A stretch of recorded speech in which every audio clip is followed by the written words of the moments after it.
Okay, welcome everyone. Let's get started. We'll introduce people as they're speaking. Dr. McLeod is the person walking that direction. She's our first speaker. We're really happy to have her on our core research team group. She's a athletic training programs director, professor of athletic training, and research professor with SOMA. And she's spent a lot of her career studying concussion. And she's going to make some distinctions about concussion and traumatic brain injury, which is our project that Deb and I will be talking more about. So I'll take the microphone back with me, and if anyone has questions, in the audience, please wait for the microphone because we're recording this. All right. There we go. I think we have a green light now. Okay, so thank you, Dr. Menke. I was just tasked with kind of giving an overview of what ATSU has done in the concussion and TBI area over the past several years. And I arrived at ATSU in 2002. So this is an area that we've been studying for a pretty long time. And it's nice to now kind of collaborate with folks outside of the athletic realm. But we know that concussion is a significant issue. If you're watching ESPN or any of the nightly news shows, there's typically something that comes out regarding primarily sport concussion, but all types of head injuries quite regularly. It's estimated that there is between 1 and 1.5 million concussions occurring annually in children and adolescents. We know that the hospital charges for these injuries, although they're often termed mild, is significant in costs for imaging, costs for healthcare providers. And there's some areas where we tend to have little epidemiologic data. Kids under high school is one. And we're now starting to collect some good information about those in the military and others that are suffering these types of injuries. When we look at the effects of concussion, they're pretty broad and cover a number of different areas. We tend to focus on increase in self-report symptoms, issues with vestibular function and postural control or balance, mental status, deficits and neurocognitive deficits. In addition, there is a number of other areas that do relate to traumatic brain injury, whether occurring in a sport or non-sport mechanism, including anxiety, depression, issues with mood states, headache, fatigue, social, emotional, and school-related issues that we all really need to take into account and how they vary between person and how they recover following the concussion. So I've been asked to kind of just highlight what we've done over the years with the ATSU Concussion Program, and we really have kind of three arms to this particular program.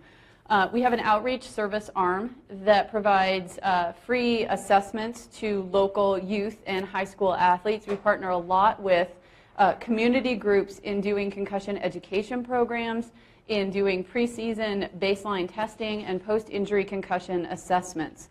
We have a very good network of athletic trainers and physicians that we work with to provide these opportunities.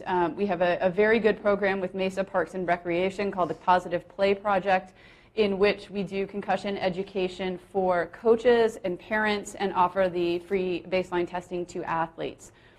That really segues into the training and the education components. We have a post-professional master's program here at ATSU University. Our students are all involved typically in the baseline testing, so it gets them out in the community, it gets them familiarization with all of the different assessment tools, and what we're using these days to assess concussion is getting pretty high tech. We have several apps on iPhones and iPads, in addition to some of the other computerized laptop-based programs. And so it provides the students very good insight into a number of different tools. So once they graduate and go on into their own clinical practice, they're very familiar in administering and interpreting a lot of these cutting-edge tools. And then lastly, those together really lead into our research component. We do a lot of community-based research, a lot of practice-based research, and our primary research areas, I will get to in a second. This is part of our educational development. This is specific to the Mesa Parks and Recreation Group, where we have very pertinent information to specific stakeholders. So this is for coaches And all we really want them to be able to do is to recognize a potential concussion, respond, remove the athlete from play, refer them to a healthcare provider, and then we give them very basic information on returning. We have the same thing for parents, that it provides a little bit more information, and then we have different components for various healthcare providers. Our outreach services include work we do in our research lab, our mobile testing program that goes out into the community, our partnership with the Barrow Concussion Network, I'll talk a little bit about the Concussion Network, but it is a statewide network that's sponsored by Barrow's Foundation that provides licenses to various concussion assessment tools for free to any high school that has an athletic trainer that wants to use them. It is probably one of the only statewide programs that offers this type of an incentive to all of the high schools, as well as consultation support by concussion specialists across the state. Dr. Cardenas, who runs the Concussion Network, he's involved in a lot of other areas, including the NFL's Head, Neck, and Spine Committee, as well as the AIA Sports Medicine Advisory Committee, always jokes that if you're going to get a concussion, do it in Arizona, because we are very well versed and have some great programs set up.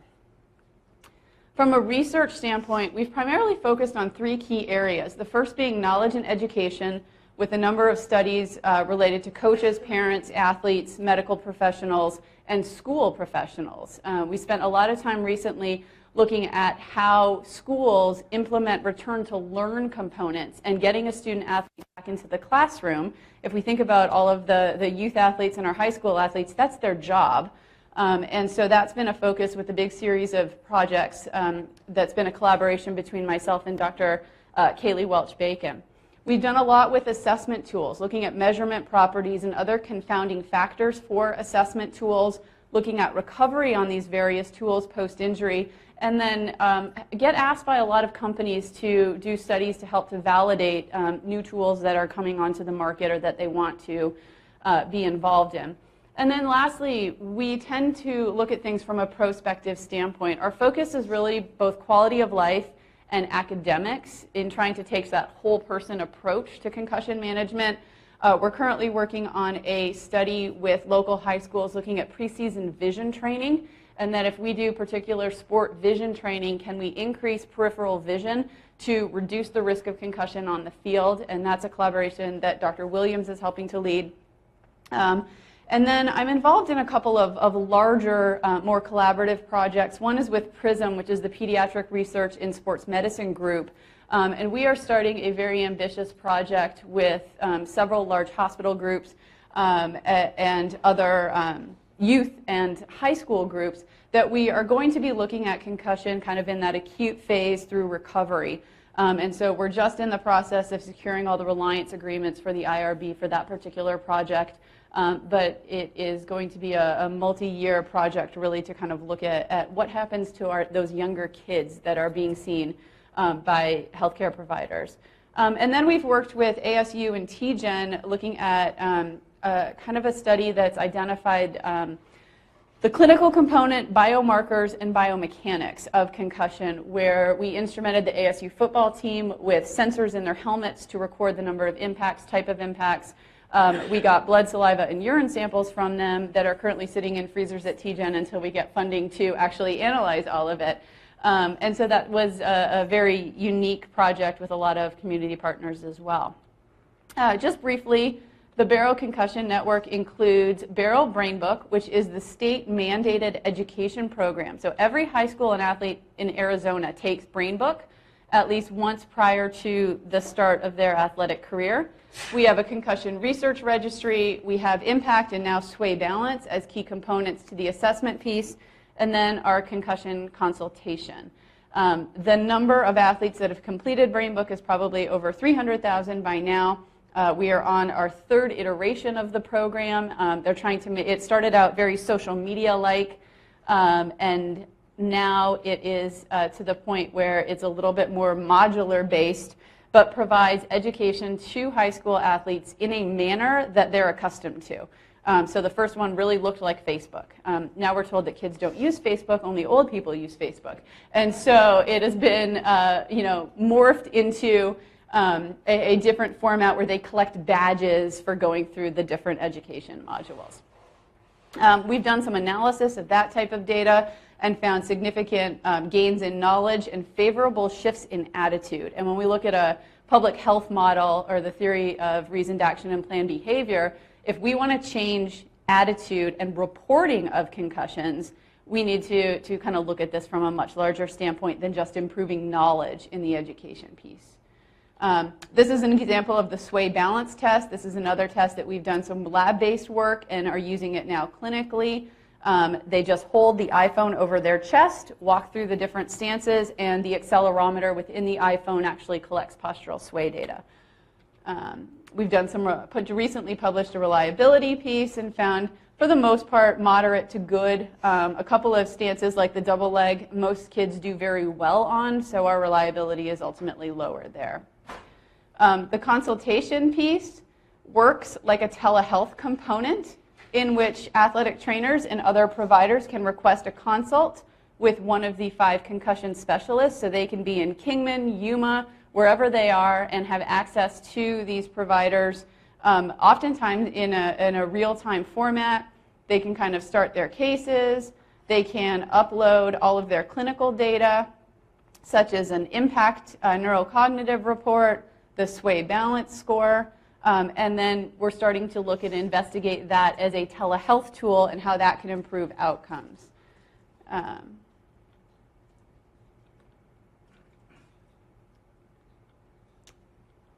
So ideally, they get the preseason education, they are baseline tested. If an injury happens, we follow up with those particular tests again. They're entered into the registry, and then they are, have the ability to do the consultation piece for those clinicians that want an extra set of eyes. We've also done some prevention work with USA Football and looked at if we reduce how much time kids are hitting each other, tackling, in practice, can we reduce injury? And we have 2 studies, one looking at overall injury rates, and we did find a lower concussion rate in practice among the older group. And we've also looked at coach education and how it affects the number of head impacts they get. Again, these are kids who are wearing sensors, so we could tell how many hits they took, we could tell the magnitude of the force for the hits they took. And those whose coaches go through heads-up football training, which is really to teach proper tackling techniques, not leading with your head, to use kind of the upper body to try to take the head out of the game, are both at least promising from a preventative standpoint. And then the collaboration with ASU and TGen and Barrow, again, we looked at helmet accelerometers, biomarkers, and clinical measures, and are trying to correlate those. The ultimate goal with kind of concussion assessment right now is to end up with something on the sideline that resembles your pool test kit, that the athlete comes off, they spit in the cup, they get a blood draw, you stick something in it, and it's going to say yes or no, they have a concussion. That's kind of where a lot of the big technologic corporations and companies are kind of headed right now. There's a lot of very innovative grants put out by NFL, GE, and others that are trying to get us to that particular point. From a whole person healthcare standpoint, this is really where our niche is in the concussion world. We spend a lot of time looking at quality of life in school, and we have several papers that have been published or are in press right now that look at high school kids who self-identify that issues with school are important to them and they want to get back to school. We've seen it in our cognitive functioning related to school functioning. And these are items that they're kind of hitting on over and over again. So a lot of times I think healthcare providers tend to think they just want to get back and play in the football game Friday night or in the soccer game Tuesday. But these kids are telling us a different story, and I think that's important for the healthcare providers to understand. Our backpack study, this was a series of surveys followed by qualitative projects looking at both healthcare providers and school personnel. We are to the point now where we have several publications from this line of research, and we are now putting all of the pieces together and are looking at a 360 view of what's happening with adolescent athletes and concussion. And then with our colleagues in SOMA, we've developed the ATSU Concussion Toolkit. This was for a backpack project that focused on providers in the community health centers as well as the school-based health clinics that are affiliated with the CHCs. And the Concussion Toolkit was adapted from Children's Hospital of Atlanta's, but includes letters for providers and educational information for parents and other providers. And we've been sharing it with students in the AT program, the PA program, and SOMA as part of the educational pieces that we're doing. We've had a lot of success outside of the research area. We've had several students that have graduated from our program that have gone on to PhD programs specific in concussion or other clinical programs, and so they are kind of continuing on with the concussion track record and taking ATSU's name out into other prestigious institutions. We have been very successful in our scholarship related to sport-related concussion. This is a book that was put out that several faculty, Javier Cardenas is our medical director, students and alumni were all affiliated with in writing chapters for the book. And then lastly, the program has an international reputation. These photos are from the last international consensus meeting in Berlin. I was fortunate enough to sit on a panel for one of the systematic reviews. Dr. Bacon in the top left presented some of her work, and then Michelle Weber and Melissa Kay, two of our alums, also presented some of their research. We've got a lot of collaborators and community partners, which is why this PCORI grant is very exciting, because we already have this track record in establishing those collaborators and community partners, which is really kind of the basis of the PCORI grant. So I will now pass it off to Deb to talk a little bit more about that. Thank you, Dr. McLeod. Go ahead, Deb. I'm going to introduce her quickly. She's our new ATSRI postdoc. She's a North Carolina PhD, and so she's top-notch. Dr. Menke is too kind. I'm not that smart, really. But I hope to be smarter by the time I'm done with this program. Thank you for coming here. And just starting off, you might be wondering why we started off with concussion and we are dealing with TBI. These two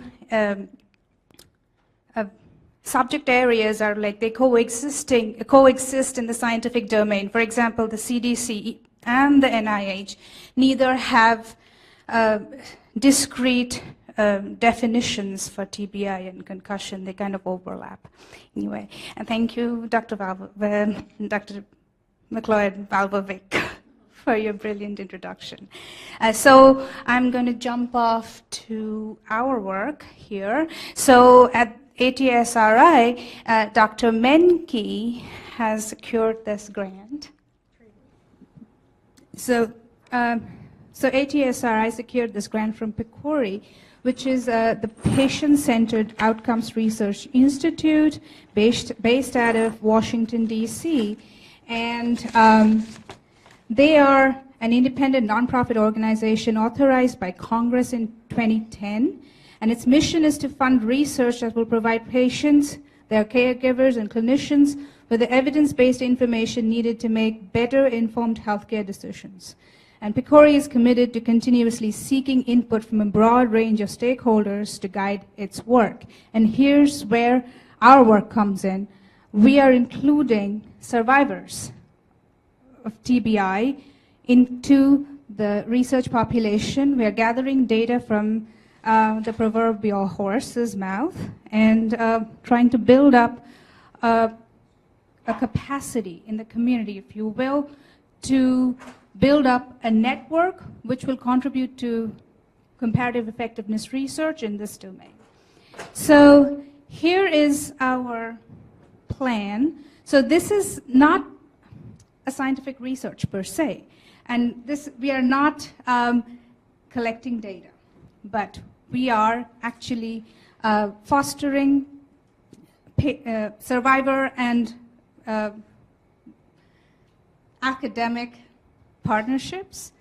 And so far, our plan has been to conduct 6 focus groups in the community And our and BIAS, the Brain Injury Alliance of Arizona, they've been wonderful with helping us with recruitment. And so far we have had 4 focus groups with 3 different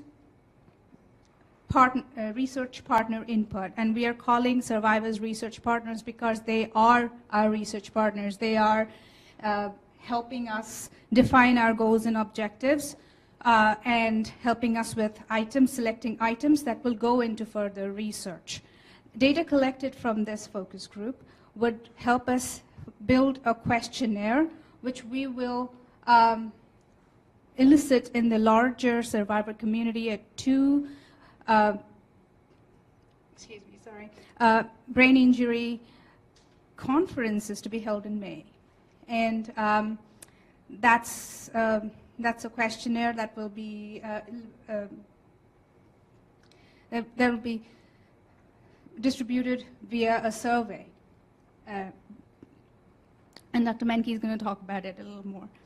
So we have had a general population of survivors participating in the first group of research partners. Then the second type of research partners we have had consisted of veterans, and the third one consists of caregivers. And we have not included physicians at this point of time. We will probably include provider perspective down the line. So far we have had 4 focus groups. Our partnership with the general population of survivors is complete and data collection is over. In the first group we had 7 respondents, and the second group we had 8 respondents, out of which there were 4 new respondents. So we're trying to get a panel effect with recruitment. We are inviting people coming to the first group to come over and participate in the second group. Tomorrow is going to be our second and final focus group with veterans. And Carrie from BIAS tells me that this is going to be tremendous because we'll have 9 respondents coming in. And from the veteran community, I'll tell you, Oliver here is a veteran, and he will tell you it's quite an achievement, I guess, from our part and Carrie's part and the veteran community's part. And the following week we'll have our 6th and final focus group, and this will be again a revisit with the caregiver panel. And we had a very successful panel the first time over. There were 8 respondents, and we had 2 crossovers. So 2 caregivers were actually related to 2 respondents from our first group, from the general population group. So we can have like a crossover analysis between these 2 groups when it comes to responses, measuring responses. Then I'm going to talk a little bit about the process. So we actually record this in Zoom. Every focus group we hold, it's at the 360, Ability 360 facility in downtown Phoenix. I'm sorry I forgot to talk about this. These are the pictures of the wonderful facility we have in downtown Phoenix. And it's like it is. It looks fantastic. It's actually a non-profit incubator. Well, would you, Faiz, he who's from here, would you agree? Ability 360, it houses anybody with a deficit. So anybody that has a deficit or a disorder of any kind, whether that's brain injury, anybody with Down syndrome, the deaf, any of those amongst, they also have a legal office specifically for the disabled community and disabled law. So in regards to anybody that's disabled of any sort of nature can go there and get assistance of whatever they need. In regards to it, it's a facility that designates resources. It helps people find connections and get what they need to. Furthermore, there's also a ability gym, which is strictly for anybody with a disability, so people can go in there and work on equipment that is accommodating to their their disability and whatnot. So hopefully that was all right. Thank you, Oliver. So, so anyway, so we get their classrooms free of charge, my dad. So we record the sessions. They are 2 hour long. John, Dr. Persico, he's our consultant, and he conducts the focus groups. Anyway, so we're coming back to the process. We record it in Zoom, and the raw data is, of course, stored in cloud, and it's protected in HIPAA and FERPA protected servers. Then it's extracted with the help of wonderful Kirsty and team at the Education and Technology Development Center at the library. Then they clean it for us. They cull down background noise, which we have in plenty. And then they magnify the responses and send us back a WAV or an MP3 file, which we then send to rev.com, which is online transcription service. They are wonderful, and we should actually mention Dr. Maxwell, who recommended the service to us. We get it transcribed. The turnaround is about 3 days, and then we find the data back. We get the data back in TXT format, which helps with our data analysis. So this is a snapshot of the data, the kind of data we get. This is a TXT format. We can actually identify the speakers as well. I have blinded the speakers for the sake of privacy and confidentiality. And this is an excerpt from an analysis Dr. Menke has already conducted with the first round of data collection with our general population of survivors. As you can see, this is a text analysis done in our software, and what this does is maps out the frequency of particular words that are being used, that is being said in the discussion. So this is a content analysis, but in a qualitative way. As you can see, this is like at the bottom, this is the frequency, and these are the words that were identified by the program as being most frequently spoken. You see that I've kind of like in a ballpark this distribution into thirds. The top third has words like injury, people, myths, and time. And I felt they were telling us a story. What kind of story we'll know later with further analysis. The middle quadrant has words like guilt, families, learn, help, and social. And the bottom third has memories, listen, differ, and deal. And they are very different. If you pay more attention to it, these words are from different domains. And this is a word cloud. I'm sure you're quite familiar with this format of text representation. This is actually our data from the first session. And as you can see, John is the most popular word. This goes on to tell us that how good he is at his job. Anyway, well, with that, I will hand this over to Dr. Menke. I'd like to introduce Oliver and Margaret. They are brain injury survivors, and Margaret's also a caretaker and a survivor, and they're on our core research team. Thank you. And I would like Oliver to, and I'm launching it on you, but maybe say a few things after my presentation about your experience and where you see this research going and how we might use it better. I'm sure Oliver and I have become very good friends over the course of this. A lot of assessing going on. We tease each other quite a bit. So, okay, so I'm not a qualitative researcher by training, and I've always kind of sneered at it because that's the way I was trained to sneer at it from University of Arizona. And but this has been an amazing journey, and the people that we've met are wonderful. And so this thing sort of caught me by surprise, and I've been learning a lot at my late stage of life. So the other way to look at this is that we're taming big data, and big data is a buzzword or buzzwords these days. And so we need to say some things about that.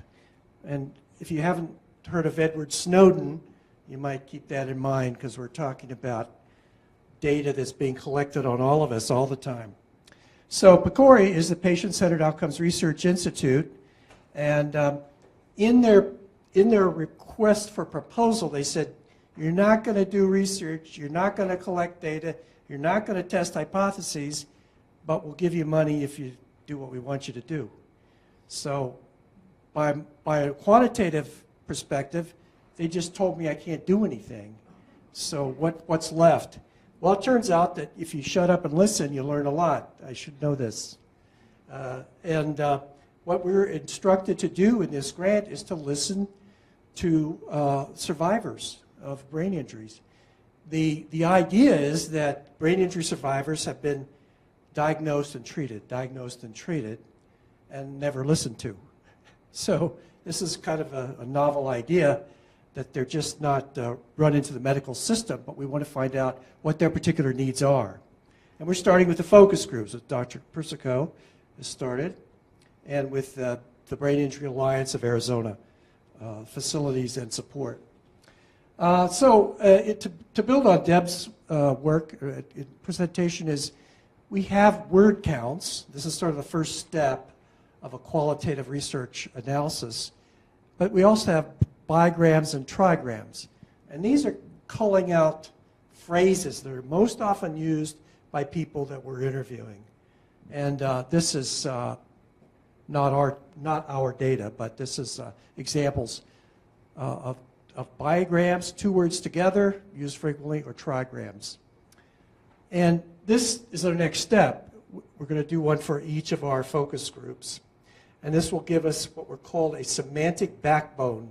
We're looking at what is the common theme that runs through these various interviews, but also we have patients generally, veterans, and caregivers. And we think that they're semantic backbones, if you will.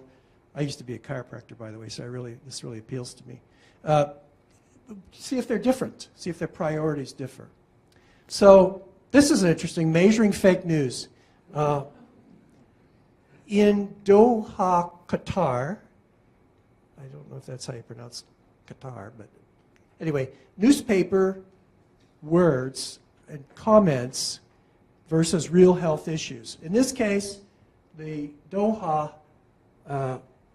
newspaper mentioned these words very frequently, but when you map this onto the health needs of the country, they're very different. So the health needs might be certain diseases, but what they're doing here is they're not matching what the needs are. They're just saying, look out for ginger or coffee or peanut allergies when people have other problems. I had a friend who was a dentist over there, and he said osteoporosis is really a big problem because they cover themselves up, don't get vitamin D. So this is a way to check, in our case, maybe the CDC versus popular media. Now, how do we collect the data? We'll talk about that in a minute. Sentiment analysis is a new concept to me, and this is, there are dictionaries on the internet that measure the sentiment of a number of words. One of the dictionaries has 15,000 words, and each word in this dictionary has a positive affect or a negative affect. And this has been done by people,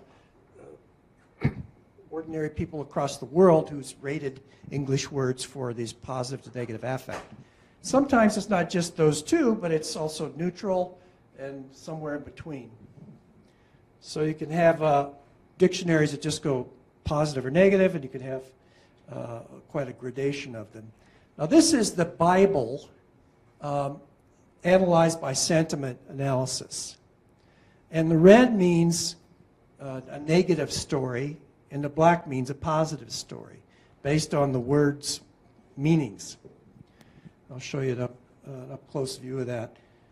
So here's the Samuel and Psalms and so on. And these are red ones, again, negative comments, and they are graphed below this line here in terms of their intensity of negativity. and the black is the positive. And the larger the graph is, the more positive is the message, the words and trigrams. Here's another way to look at it. The Bible's been analyzed, it's probably the most read book ever, but it's also been analyzed in quite a bit of detail with sentiment analysis. So you see that up there, Matthew, Mark, Luke, and John. You can see the positive messages and the negative messages, in some respects corresponding to Christmas and to Easter, I suppose.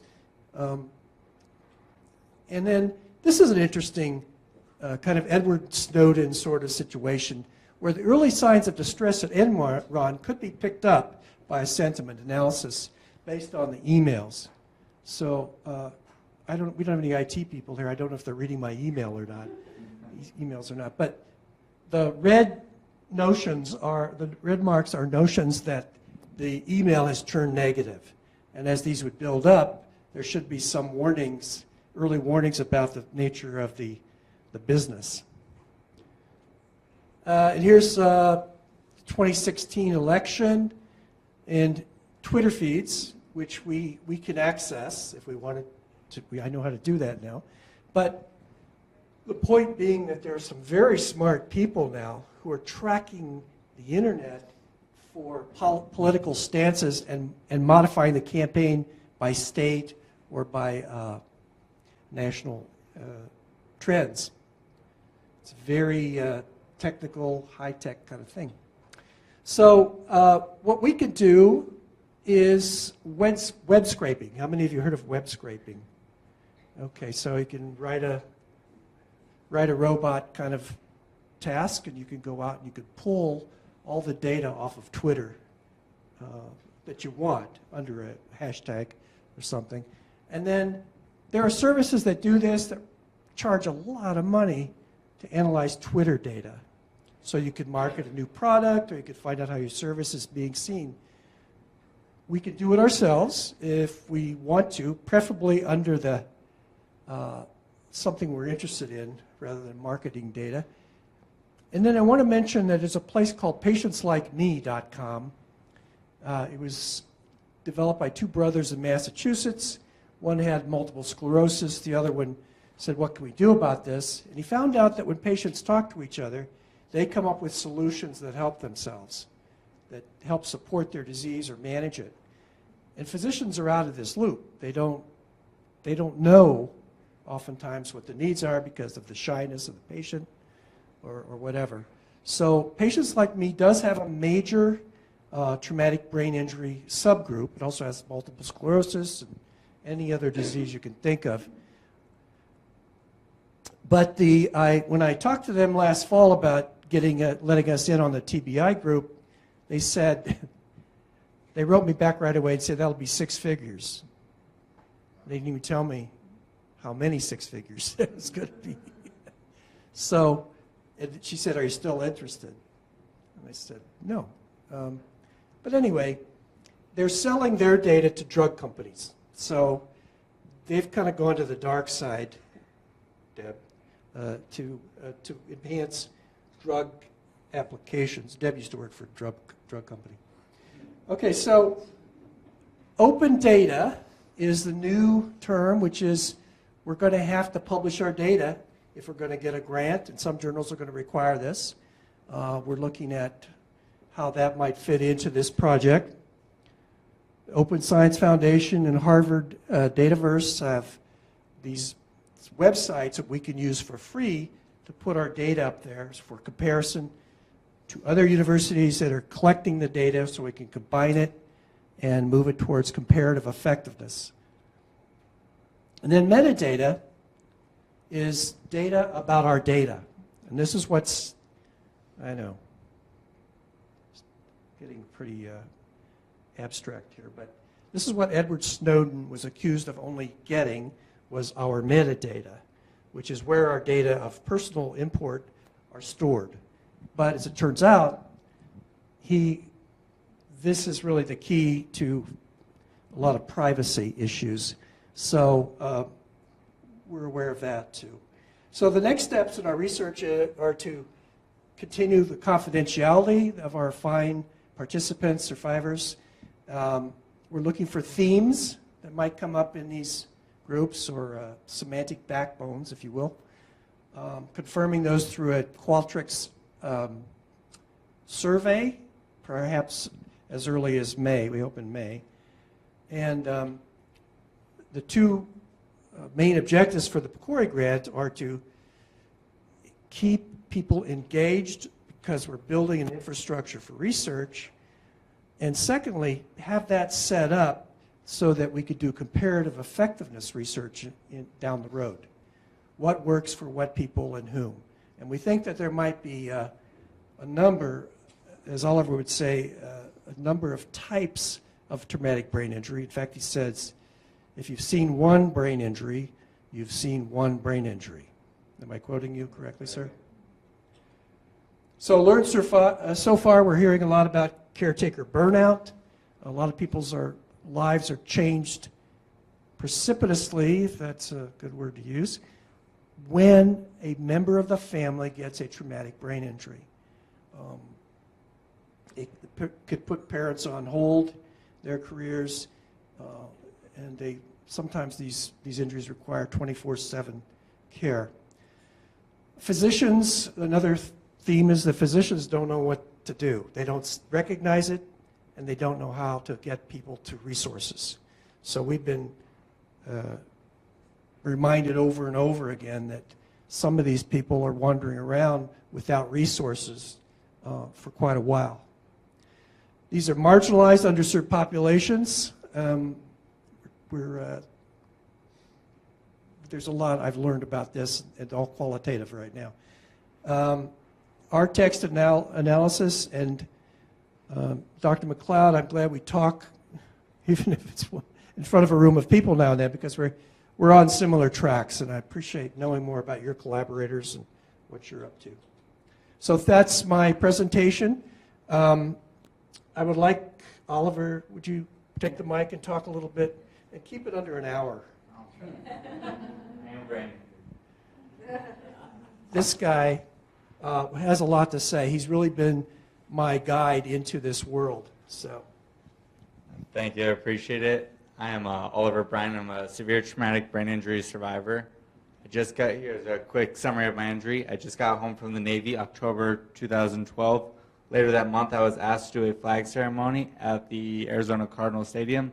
Went there, did the flag ceremony, jumped on my motorcycle to do a quick ride. Didn't have my helmet on, went down a dead-end road, unable to stop. I hit a dirt embankment and flew 35 feet, smashed down, landed on my head, sustaining a severe traumatic brain injury, resulting in being on life support for a week and in a coma for a month, and then 3.5 years of rehab, learning to walk, talk, eat, everything again.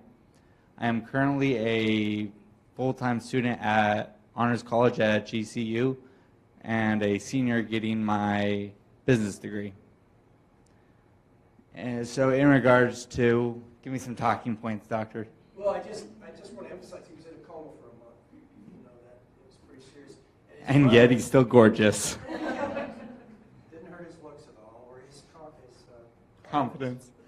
But yeah, his mother intervened, interestingly, because he was on a feeding tube, and she didn't think he was getting good hospital nutrition. So My mother is a certified nutrition coach, so she's very, plant-based diet, very educated in that sense, and she saw what the hospital was medically giving me, and it was just chemicals to keep me alive.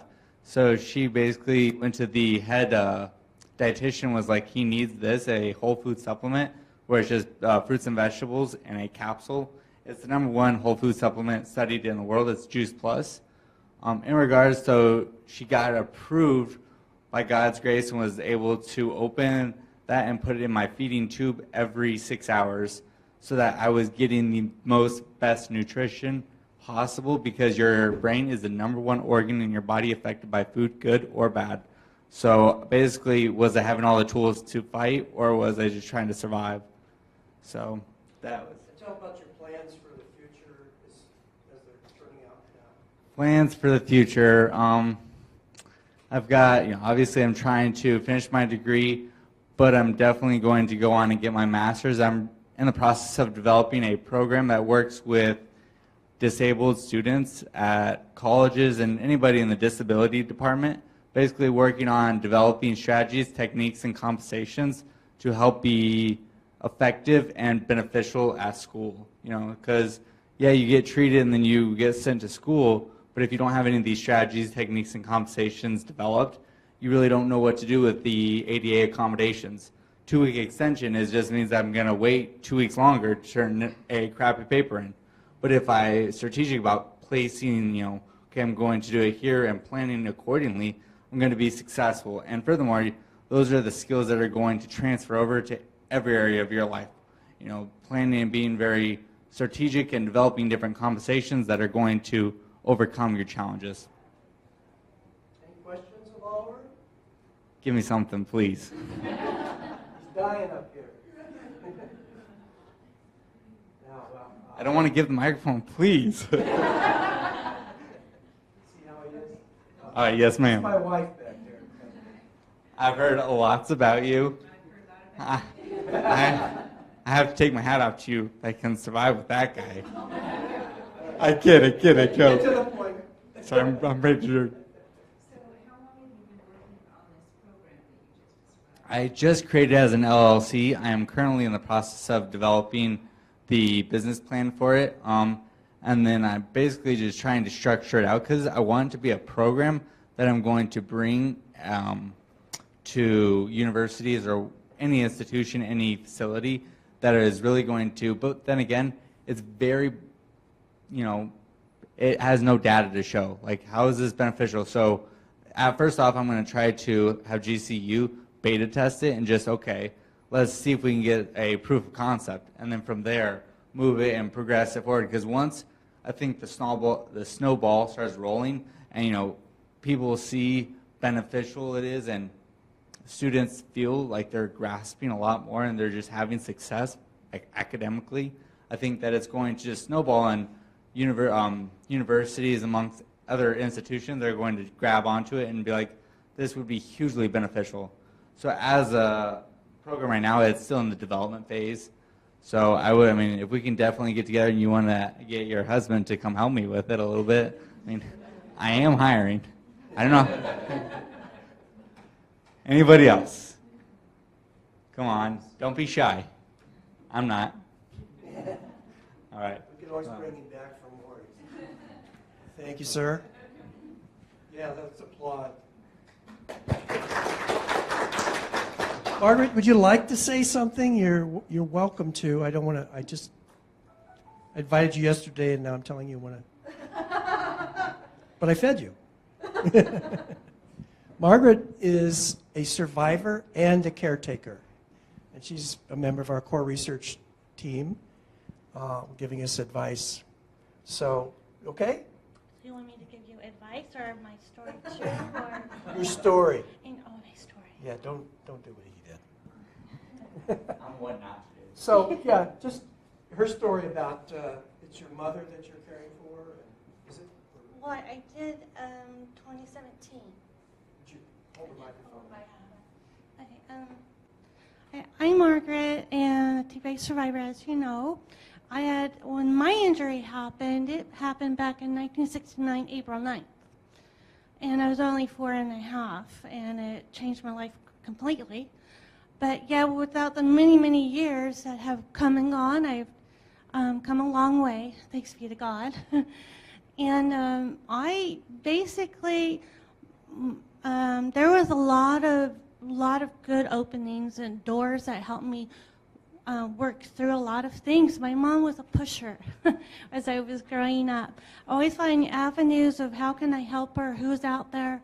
As an example, special ed for the younger ones or maybe the older ones not going through school has helped me go through one-on-one, helping me with my English, getting those exercises that you know specifically need with cognitive head injuries, and also your balance in your education. And it's really helpful in that way in the schooling. And also the fact that I had a melt fracture. So I was one of the many out there that wasn't supposed to survive. My family was called, there's 8 kids, so most all of them had to be left out of school to go into the hospital thinking I was not going to make it. But by the next day, my heart kept beating and beating. And then I was in a coma for 2 weeks. And I'm just so grateful with all what my mom had done. I mean, she had my family helping me in one way or another because I had to walk again, talk again. My ability to learn was picking up quickly, which my PCP back then was really surprised once I got out of my coma. And I just had that real determination. I thank God for that ability. I was driven to get better. I was driven to find the best that I can be in all I desire to do. And I had this a lot of, some of the teachers were amazing. I went to, in high school as an example, I had a special ed teacher, and I told her that I want to get out of the special ed class. I want to be in the other classes with everybody else. And she said, no. And I told her, I said, well, this is what I did. You know, I went to all my classes all the time, because I made that decision to do that. And I pressed on, and I said, look at my grades, and I looked at my papers. You know, I got my A's and my B's, and she says, okay, well, we're going to get you out of this special ed. So I went from one class to the next one, to the next one. And towards the end of the year, I was only in special ed class for probably one classroom out of all the other 7 classes I think we had to take. And then I was given a lot of the things that you put up on the wall things. And the year before, I was totally different in my who I was and how to believe in myself and so on. But sometimes it's this mindset of oneself that, hey, I want to make a difference. And it's so important to have the teachers, the doctors, anyone that's going to listen to you, listen. Have an open mind, an open heart, open ears. Because that could be you that they come to talk to. You to make that difference. You know, and actually to not only listen and talk to with them, but also to act on it. Well, if I cannot help you, let me find somebody else that can help you.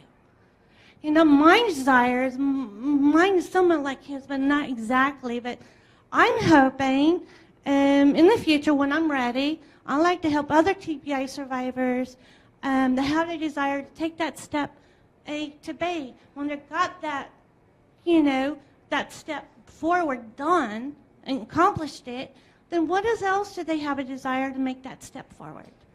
And that's what I'm hoping for. Thank you very much. John, you want to say a few words about your experience? Well, I'd like to make just a couple of comments. Thank you. The first thing I wanted to do is give a plug for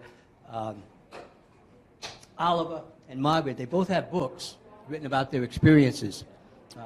Oliver has his mother, who was a caretaker, wrote a book about the experience of taking care of Oliver when he was going through a lot of the early stages of the injury. And Margaret has written a book, and so I think we could probably get copies of the books for anybody.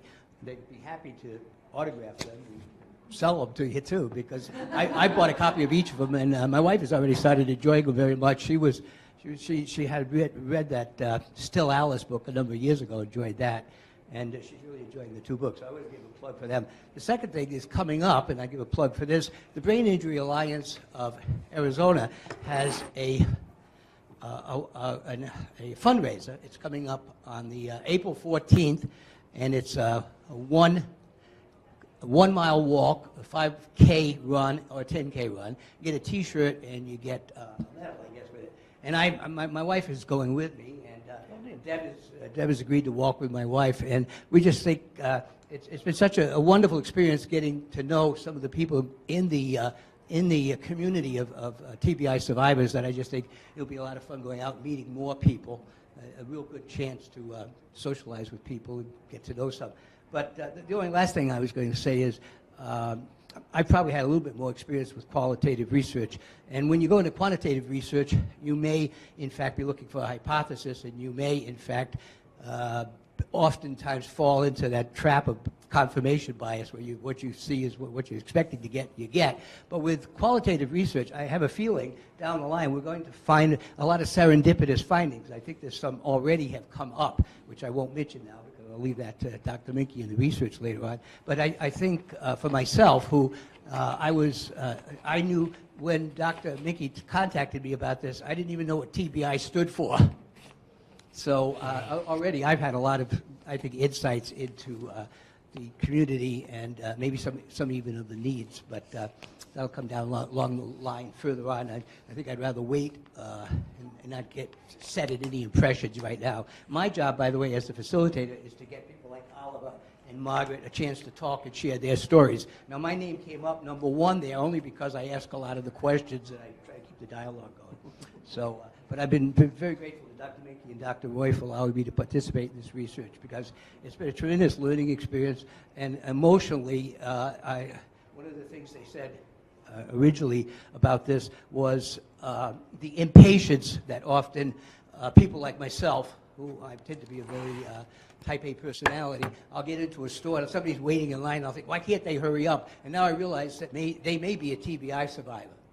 And it's given me a lot more empathy towards people ahead of me in line who are taking a lot of time, if nothing else. So thank you. Thanks, everyone, for coming.